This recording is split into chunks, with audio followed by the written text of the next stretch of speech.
Цревни инфекции од регионот го наполнија инфективното одделение во Штип. За само 3 дена со тешка клиничка слика се хоспитализирани дури 15 пациенти, односно по 5 луѓе на ден завршиле во болница.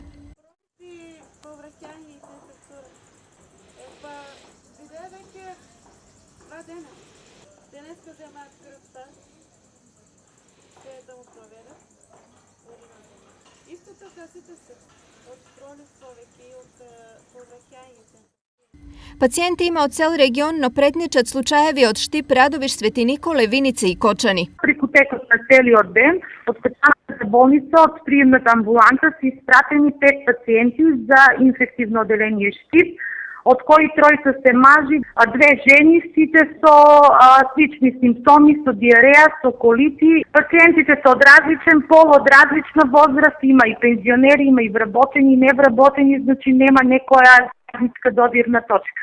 Извори на телевизија Стар потенцираат дека 2 од пациентите, еден од Кочани и еден од Делчево, со исклучително тешка клиничка слика се испратени на инфективната клиника во Скопје. Се работили во случајов за влошување на инфекцијата или постои сомнение за присуство на листерија, за сега не се соопштува. Од инфективното одделение потврдија дека имаат голем број на хоспитализирани пациенти, но се воздржани за повеќе детали околу дијагнозата и нивната состојба.